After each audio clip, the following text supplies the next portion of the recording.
Their interactions with the small organisms are for real.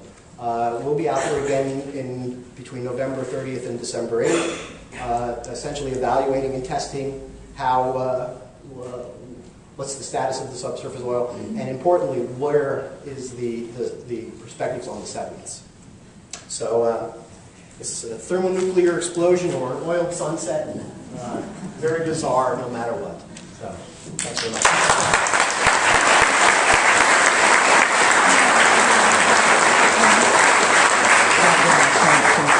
Thank you, Dr. Hollander. And we're going to now ask Dr. Weisberg, Dr. Hollander, Dr. Peebles to take the hot seat over here. We've got a lot of questions from you. We're going to have 20 minutes here. We're going to go through and ask as many questions as we possibly can. So I'd like to introduce Frank Jacquelone, Senior Staff Representative with the Sierra Club Florida Office, and Tom Wheatley with the Pew Environmental Group. We're going to ask these questions, your questions, to our panel here. Do we have the other mic? Yes. So this is going to be a speed round. Okay. Because we have another panel. And we want to get through that. So some of the questions that were submitted were kind of policy questions that the other panel can answer better. We're saving those questions for them. But the science questions are going to these three gentlemen.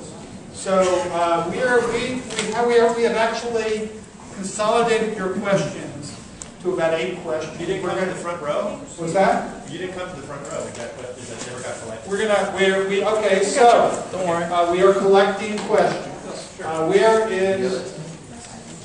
Okay, so Tom is still collecting some questions, and we're going to try to consolidate these.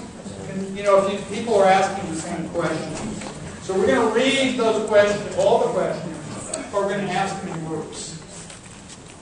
So the first group of questions on the same topic. I'll read the 3 questions on the same topic, and let's get this out on the table right now. How much funding did USF receive from BP to study the effects of the oil disaster? Who funded all the research done by USF professors and equipment?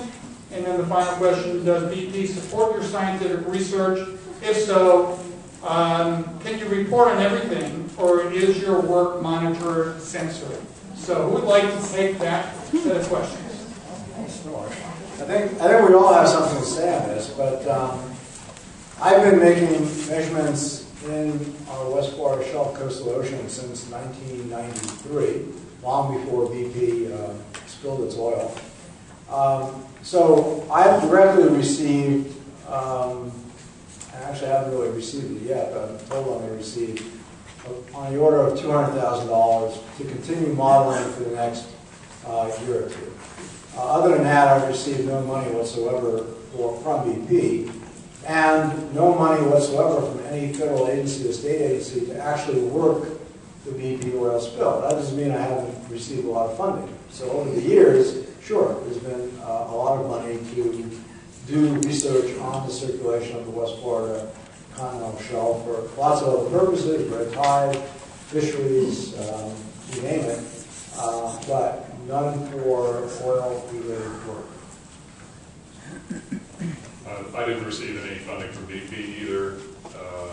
We got compensated for our cruise time. The actual costs of the cruises we went on were paid us back by government agencies, National Marine Fisheries Service in particular.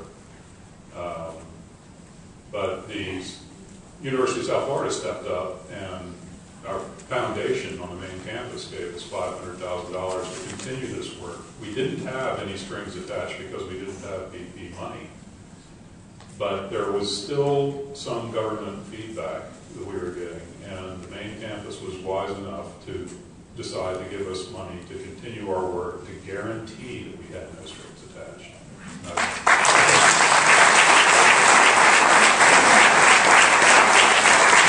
I was very proud of USF for making that judgment. It was a critical time. At the point after the first couple of cruises when the agencies helped to reimburse us. As a college, we spent the money independently, and then were reimbursed. So it wasn't like we were looking for reimbursement, but it did come back if we asked for it. BP provided no support. As a matter of fact, relative to the fingerprinting concept, BP was anything but supportive. Subsequent to this, there's been allocations of BP money now throughout the Gulf, and the academics are having issues about how do you separate yourself from that money while having still the ability to have the resources as the penalty person to help pay for long-term research. Right now, things are in development. There was a pot of money that came to Florida that was allocated to the Florida Institute of Oceanography, which is a consortium of all of the sea research-oriented institutions within Florida. I think there are 23 total, something like that. Changes everything. Changes. But it's in the middle. 23? 21. And indeed, they created a mechanism of governance such that the money could come into that and be completely clean money for further distribution. And there was a competition throughout Florida for that money. It was a little bit of a pressure on USF because USF has a strong affiliation because FIO is housed. Florida Institution of Oceanography is housed within USF College of Marine Science. And indeed, at the end of the allocation process, I think it was somewhere on the order of 10 to 20% came, which was about the proportion of proposals submitted by USF. So there was no outside trading or inside for us to get the money in preference to other institutions within the state of Florida. This has been remarkably clean. And we're going to see what is the next procedure. BP had anteed up $500 million for long-term research. This was not associated with the penalty. $30 million had been allocated, 5 to the NIH, 5 to Louisiana, 10 to Mississippi, Alabama together, and 10 to Florida. The remaining $470 million are still to be distributed. There's a governing agency in the Gulf called Gulf of Mexico Alliance, and indeed they seem to have a governance which may be appropriate to, again, create this isolation between the researchers and the money when it comes to BP. So it's been remarkable. It's great. Let me give it to Tom. He'll ask the next question. Let me just clarify. The Gulf of Mexico Alliance are the state governments plus Mexico compose that alliance for those states in the region. Yes. We have a lot of questions about the use of dispersants, and as Frank said, we're going to read all the questions, and then we'll have some time to answer them here. The EPA said dispersants are basically safe. Can any of you speak to the toxicity of the dispersants on humans? Is anyone doing testing for corrected concentrations? That was the dispersant that was used in the Gulf, in the Florida waters. And since dispersants disperse, if not, why? And are airborne effects being monitored for dispersants? As benevolent BP has cultivated perception on the response, surfactants used change the physical properties of the oils in ways we don't hear beyond their toxicity. What do we know about these surfactants and how they not only affect the physical properties of the suspended oil, but also how they might accelerate oil into the Gulf food chain? We know dispersants work to scatter surface oil. Do they also affect subsurface pockets of the oil, yes or no?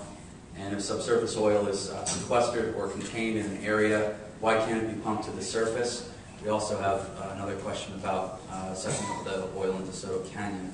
Might want to take that one. I'm going to hand these over to you so you can read them. And are there tests being done on whether the dispersants were helpful or harmful, or how harmful they are, and why did we use dispersants that is banned in other countries? And dispersants were mentioned. Why would they use these toxins? Why would the use of these toxins be a good idea? They have been banned in 33 countries, and people are sick because of them. Congressman Markey said the Gulf was carpet bombed with them. Can anyone explain again why they were used? So there's a common thread with all these questions. I know it's a lot to take in at once, but let's do our best.